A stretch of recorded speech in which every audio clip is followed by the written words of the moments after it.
मैं थक हार कर काम से घर वापस जा रहा था। कार में शीशे बंद होते हुए जाने कहाँ से ठंडी ठंडी हवा अंदर आ रही थी। मैं उस सुराग को ढूंढने की कोशिश करने लगा, पर नाकाम रहा। कड़ाके की ठंड में आधे घंटे की ड्राइव के बाद मैं घर पहुंचा। रात के 12 बज चुके थे। मैं घर के बाहर कार से आवाज़ देने लगा। बहुत देर हॉर्न भी बजाया, शायद सब सो चुके थे। 10 मिनट बाद खुद ही उतरकर गेट खोला। सर्द रात के सन्नाटे में मेरे जूते की आवाज़ साफ सुनी जा रही थी। कार अंदर कर जब दोबारा गेट बंद करने लगा, तभी मैंने देखा एक 8-10 साल का बच्चा अपने कुत्ते के साथ मेरे घर के सामने फुटपाथ पर सो रहा है। वह अधफटी चादर ओढ़े हुए था। उसको देखकर मैंने उसकी ठंड महसूस करने की कोशिश की तो एकदम सिपका गया। मैंने मोंटे कार्लो की महंगी जैकेट पहनी हुई थी, फिर भी ठंड को कोस रहा था। और बेचारा वो बच्चा, मैं उसके बारे में सोच ही रहा था कि इतने में वो कुत्ता बच्चे की चादर छोड़ मेरी कार के पीछे आकर सो गया। मेरी कार का इंजन गर्म था, शायद उसकी गर्माहट कुत्ते को सुकून दे रही थी। फिर मैंने कुत्ते को भगाने की बजाय उसे वहीं सोने दिया और बिना अधिक आहट किए पीछे का ताला खोलकर घर में घुस गया। सब के सब सो रहे थे।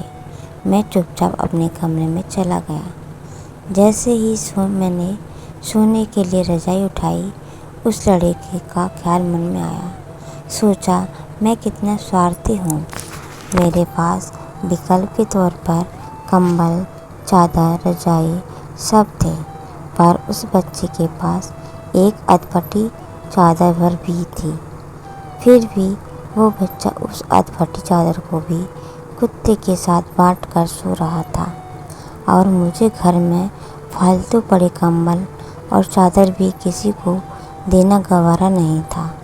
यही सोचते सोचते न जाने कब मेरी आँख लग गई। अगले दिन सुबह उठा तो देखा घर के बाहर भीड़ लगी हुई थी। बाहर निकला तो किसी को बोलते सुना, अरे वो चाय बेचने वाला सोनू कल रात ठंड से मर गया। मेरी पलकें काँपी और एक आंसू की बूंद मेरी आँख से छलक गई। उस बच्चे की मौत से किसी को कोई फर्क नहीं पड़ा।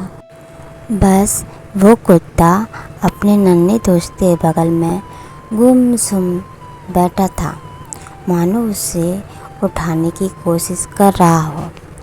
दोस्तों, ये कहानी सिर्फ एक कहानी नहीं, ये आज के इंसान की सच्चाई है। मानव से अगर मानवता चली जाए तो वो मानव नहीं रहता, दानव बन जाता है।